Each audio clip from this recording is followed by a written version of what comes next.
The Standard Response Protocol, SRP, provides guidance for schools and responders to facilitate clear, consistent emergency response actions. The SRP is not a replacement for any school safety plan or program. It is a response enhancement for critical incidents designed to provide consistent, clear, shared language and actions among all students, teachers, staff, parents, first responders, and the community. Response actions require everyone to understand their roles and how to respond in an emergency. The SRP consists of 5 standard response protocols: hold, secure, formerly known as lockout, lockdown, evacuate, and shelter. Hold is used as a response when it's necessary to restrict movement within a school or building. The announcement for hold is, hold in your room or area, clear the halls. Hold in your room or area, clear the halls. Reasons for a hold might include a medical emergency within the building, an altercation in a hallway, a broken water pipe, etc.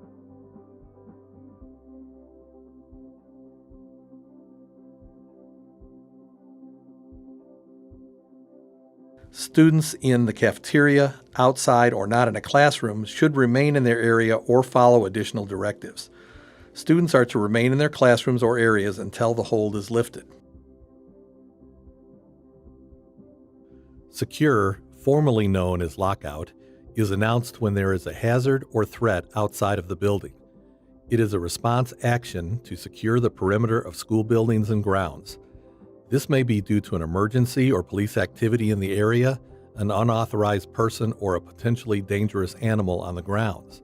The announcement for a secure lockout is secure, get inside, lock outside doors. The action and directive are repeated.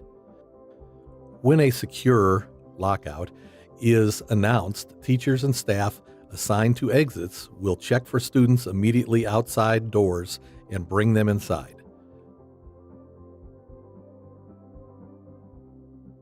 Post secure lockout signs.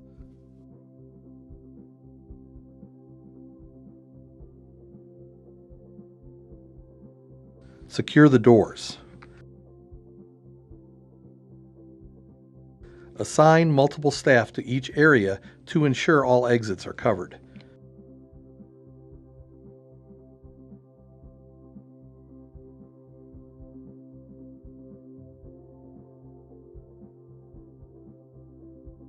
If you are outside the building, get in as quickly as possible or you will be locked out.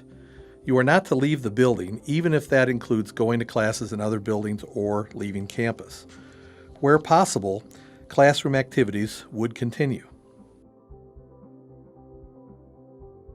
When the school is notified about a possible danger in the immediate area, the administration is to be informed and the secure lockout action and directives will be announced.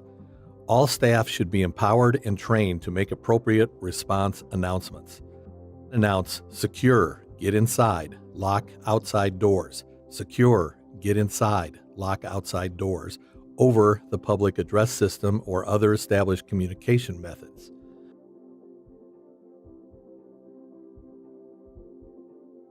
Bring in any students immediately outside. Post secure lockout signs. Secure the exterior doors.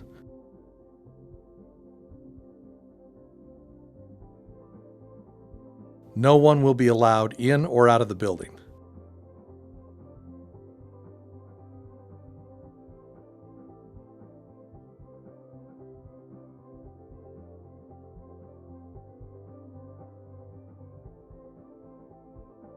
Plans should provide for students and staff in all buildings, including portables. It is important to recognize that students and staff in areas that are outside or that cannot be secured may require moving into a more secure building. Lockdown is announced when there is a threat inside the building. This may be due to an intruder or an altercation in the building, an active shooter, or any threatening situation requiring the securing of students and staff. The announcement for a lockdown is lockdown, locks, lights, out of sight.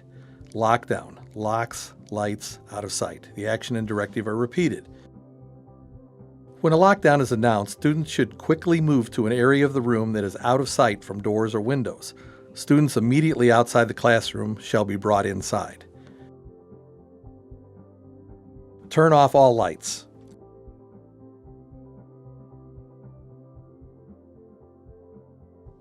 Lock the door.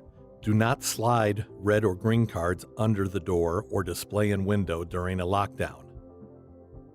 Stay quiet and out of sight. Silence and darken all devices. Take attendance only when it is safe to do so. Maintaining silence is a priority.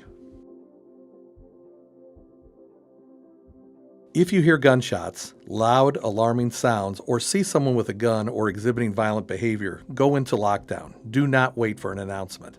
Include in your response planning actions that include self-evacuation. If your environment allows for a safe evacuation, that may be an option. Do not use red or green cards for lockdown, as it might acknowledge the room is occupied. Once the door is locked, no one is to enter or leave until responders open your door with a key and escorts you out. If, during a lockdown, an additional hazard manifests itself, such as a fire, flood, or hazmat, then additional situational decisions must be made.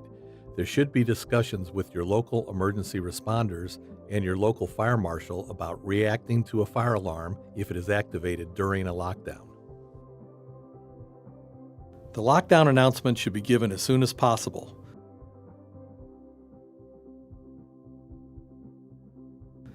After the lockdown announcement, turn off the lights and proceed to the nearest securable room or location.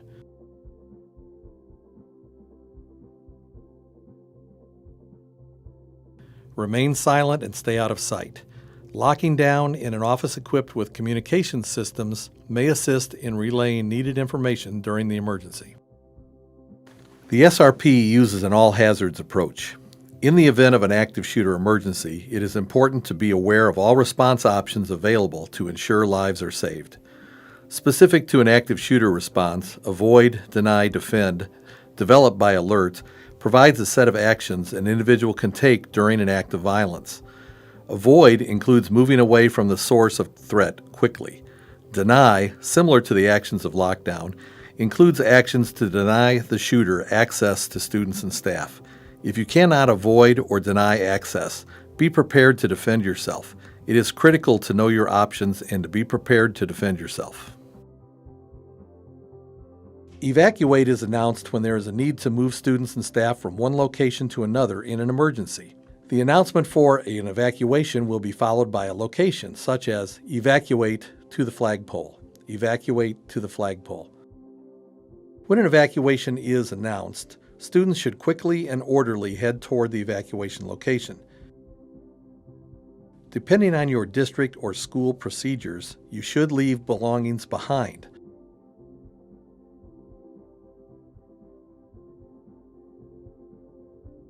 You may be asked to close but not lock the doors in case of a fire, or leave the doors open for some other evacuation reasons.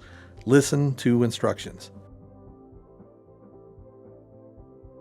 Upon arriving at your evacuation location, take attendance and use the red and green cards to communicate visually if someone is missing, in need of medical attention, or everyone is accounted for.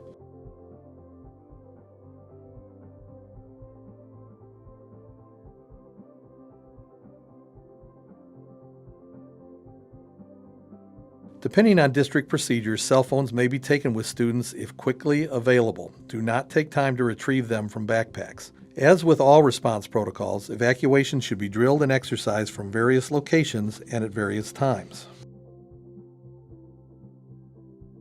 Shelter is announced for responding to severe weather or a hazardous materials release. The announcement for shelter is unique in both hazard and response strategy. An example of a severe weather response, in this case a tornado, is shelter for tornado, move to designated shelter area. Shelter for tornado, move to designated shelter area.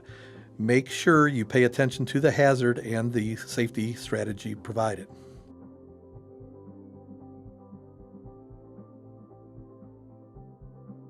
During a severe weather shelter, students should leave their belongings and move to the designated severe weather locations.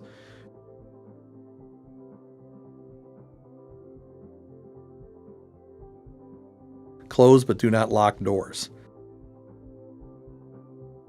If hallways are the safest areas identified, keep students at least 30 feet from exterior doors and away from large panes of glass.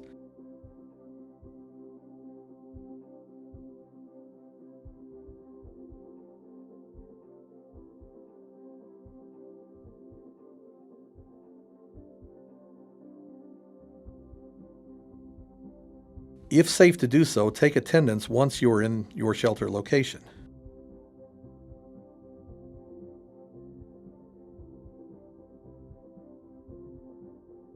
It is important to listen for any additional instructions and updates, as severe weather can change quickly.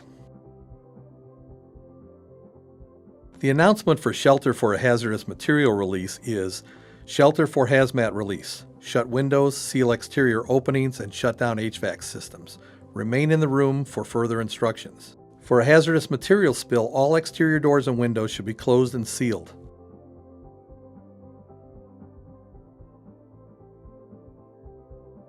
All circulation systems need to be turned off. This may be accomplished within the building, or some systems may require turn-off from a central district location. Be prepared to move from a shelter for a hazmat release to an evacuation of the building at the advisement of local responders and officials.